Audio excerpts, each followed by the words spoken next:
Hello and welcome friends, ভিডিওটিতে click করার জন্য আপনাদের জানাই অসংখ্য ধন্যবাদ। দেখতে শুরু করেছেন আপনাদের প্রিয় ইউটিউব চ্যানেল।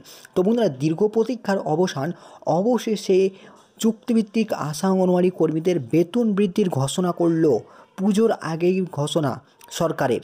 হ্যাঁ বন্ধুরা, পুজোর আগে এবার সরকারি চুক্তিভিত্তিক কর্মচারীদের মুখে ফুটতে চলেছে হাসি। এবার পুজোর আগেই অঙ্গনওয়াড়ি হেল্পার ওয়ার্কার, তাছাড়া আশাকর্মী এবং অন্যান্য চুক্তিভিত্তিক কর্মীদেরও কি বেতন বাড়লো, জানাবো আজকের এই ভিডিওতে। অফিসিয়ালভাবে ভোটের আগে রীতিমতো মাস্টার স্ট্রোক সরকারের, যেমনটা আপনাদের জানালাম। তো দীর্ঘ কয়েক বছর ধরে কর্মীরা আন্দোলন করছিল, কিন্তু তাদের বেতন বৃদ্ধি হচ্ছিল না। অবশেষে ভোটের আগে, 26-এর ভোটের আগে বড় ঘোষণা করে সকলকেই চমক দিয়েছে সরকার। তাহলে এই অঙ্গনওয়াড়ি কর্মীদের বেতন বৃদ্ধি কত টাকা করে হয়েছে এবং কবে থেকে এটি কার্যকর হচ্ছে, বিস্তারিত জানাবো আজকের এই ভিডিওতে। তাছাড়া অন্যান্য চুক্তিভিত্তিক কর্মচারীদেরও কি বেতন বাড়বে, কি রয়েছে আপডেট, জানাবো এই ভিডিওতেই। তাই ভিডিওটি রিকোয়েস্ট শেষ পর্যন্ত অবশ্যই দেখতে থাকুন। চ্যানেলে নতুন দর্শক জুড়ে থাকলে প্রতিনিয়ত সঠিক খবর সবার আগে শোনার জন্য এক্ষুনি আমাদের চ্যানেলটিকে সাবস্ক্রাইব করতে ভুলবেন না এবং ভিডিওটি অবশ্যই একটি ছোট্ট লাইক দিতে অবশ্যই ভুলবেন না। তো চলে আসবো মূল খবরে।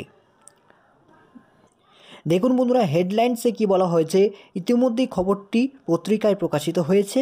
দেখুন, বলা হয়েছে অঙ্গনওয়াড়ি কর্মীদের বেতন বৃদ্ধির ঘোষণা পুজোর আগে, ICDS anganwadi workers and helpers. তো আসছি, দেখুন এখানে একটি লোগো দেওয়া রয়েছে বিস্তারিত।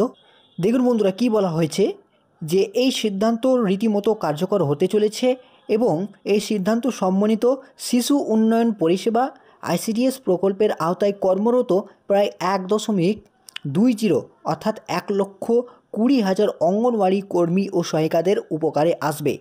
যেমনটাই আমি আপনাদের জানিয়েছিলাম গত কয়েকটি ভিডিও দিয়েও আমি আপনাদের বলেছিলাম যে শীঘ্রই কিন্তু বেতন বৃদ্ধি হতে চলেছে। অবশেষে সেই খবরে সিলমোহর পড়ল।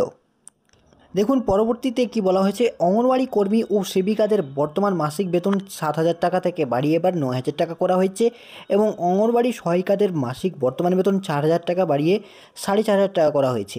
এই সিদ্ধান্ত 1 সেপ্টেম্বর 2025 থেকে কার্যকর হয়ে গেছে অলরেডি এবং সংশ্লিষ্ট দপ্তরকে দ্রুত বাস্তবায়নের নির্দেশ দেওয়া হয়েছে। যেমনটা আপনারা জানলেন যে অঙ্গনওয়াড়ি কর্মী এবং সহায়িকাদের বেতন বাড়ানো হয়েছে, সেবিকাদের বেতন বাড়ানো হয়েছে, ওয়ার্কারদের বেতন বাড়ানো হয়েছে এবং 1 সেপ্টেম্বর রীতিমতো কিন্তু এই নিয়মটি কার্যকর হয়ে গেছে। তারপরে কি বলা হয়েছে, অঙ্গনওয়াড়ি ও শিশু গর্ভবতী মহিলাদের পুষ্টি স্বাস্থ্য সুরক্ষায় গুরুত্বপূর্ণ ভূমিকা পালন করেন।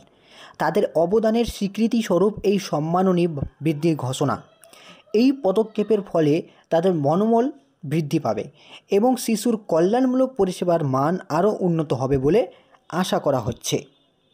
তারপরে দেখুন বলা হয়েছে এটি জনকল্যাণমূলক পদক্ষেপ, কিন্তু বিরোধীরা এটিকে নির্বাচনী প্রচারের অংশ হিসেবেই দেখছে। তবে কর্মীদের জীবনযাত্রার মান উন্নয়নের জন্য এটি গুরুত্বপূর্ণ পদক্ষেপ বলে স্বীকৃত।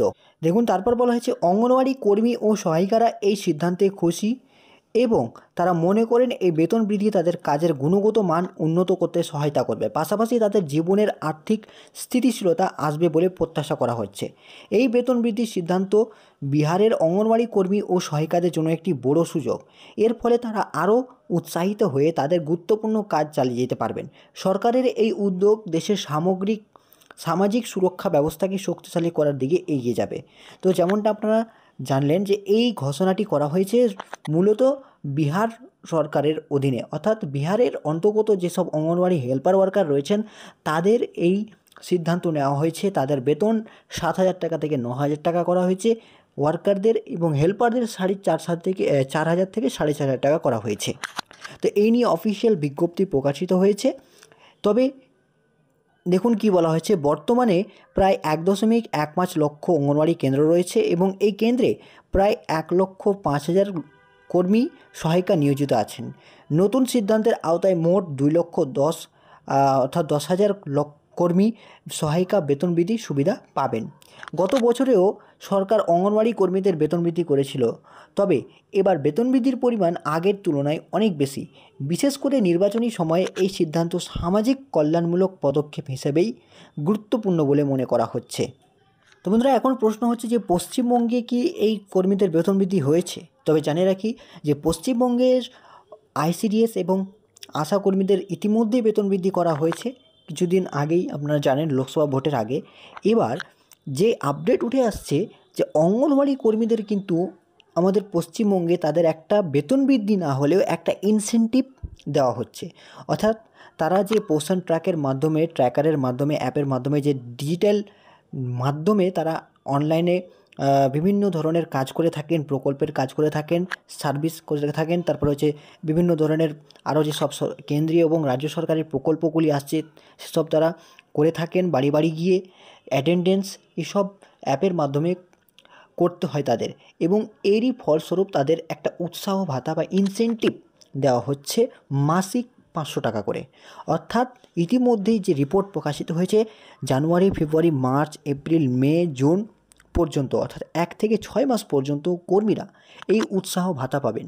এবং এই উৎসাহ ভাতা ইতিমধ্যেই কিন্তু পুজোর আগেই কর্মীদের অ্যাকাউন্টে চলে আসবে।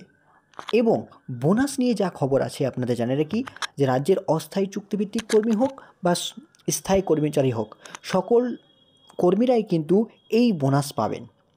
এবং এই বোনাস ইতিমধ্যেই ঢুকতে শুরু করেছে সবার। 15 তারিখের মধ্যে ঢুকে যাওয়ার কথা ছিল, আজ হচ্ছে তোমার 15 তারিখ। অর্থাৎ আজ থেকেই কর্মীদের অ্যাকাউন্টে ধীরে ধীরে ধাপে ধাপে বোনাস ক্রেডিট হতে থাকবে। এবার প্রশ্ন হচ্ছে যে কোন কোন কর্মচারীরা এই বোনাস পাবেন, কোন কোন কর্মচারীরা বোনাস পাবেন না। তো যেসব কর্মচারীদের বেতন 40,000 টাকা, 40,000 টাকার নিম্নে রয়েছে সেসব কর্মচারীরা এই বোনাসের জন্য এলিজিবল অর্থাৎ যোগ্য। এবং যেসব কর্মচারীর বেতন 40,000 টাকার উপরে তারা কিন্তু এই বোনাস পাবেন না, সেই কর্মচারী চুক্তিভিত্তিক হোক অথবা স্থায়ী কর্মচারী হোক, যে কেউ কর্মচারী হোক না কেন 40,000 টাকার নিম্নে যদি বেতন হয়ে থাকে সেক্ষেত্রে কর্মচারীরা বোনাস পাবেন। এবার প্রশ্ন হচ্ছে আইসিডিএস, আশা, ভিআরপি কর্মী থেকে শুরু করে ক্যাজুয়াল ওয়ার্কার, সিভিক ভলেন্টিয়ার, তারপরে হচ্ছে পার্শ্ব শিক্ষক, এসএসকে, এমএসকে, এসব কর্মচারীরা বেতন পাবেন, কারণ তাদের বেতন কিন্তু 40,000 টাকা নিচে রয়েছে। অর্থাৎ বিএসকে, আইসিটি, কম্পিউটার, পিএইচই তারাও কিন্তু এই ইনসেন্টিভ বোনাস পাবেন, পুজোর বোনাস। তো এই পুজোর বোনাস এসব কর্মচারীরা পাবেন সেটা আপনারা জানিয়ে নিন। এবার আপনি কোন কর্মচারী রয়েছেন অবশ্যই সেটা কমেন্ট সেকশানে লিখে জানাতে ভুলবেন না। এবং যদিও এই ইনসেন্টিভ দেওয়া হচ্ছে, যে হারে কর্মীদের কাজ দিনের পর দিন বাড়িয়ে দেওয়া হচ্ছে, সেই হারে কিন্তু তারা ইনসেন্টিভ হোক বা বেতন বাড়ানো হচ্ছে না তাদের। অর্থাৎ ইনসেন্টিভ দেওয়া হচ্ছে কিন্তু তাদের বেতন বাড়ানো হচ্ছে না। অবশ্যই তাদের এই স্থায়ী কর্মচারীদের মতো কাজ করতে হয়, তার থেকেও বেশি কাজ করতে হয়, দিনের পর দিন কাজ করতে হয়, কিন্তু সেই হিসাবে তাদের ইনসেন্টিভ বা বেতন দেওয়া হচ্ছে না। তো অবশ্যই শীঘ্রই তাদের বেতন বৃদ্ধি করা উচিত বলে আপনি যদি মনে করেন অবশ্যই কমেন্টে জানান এবং একটি ছোট্ট লাইক দিতে ভুলবেন না যদি আপনি একমত হন। তো অবশ্যই সম্পূর্ণ ভিডিওটি দেখার জন্য অসংখ্য ধন্যবাদ। পরবর্তী ভিডিও নিয়ে আবার হাজির হব। সুস্থ থাকুন, ভালো থাকুন।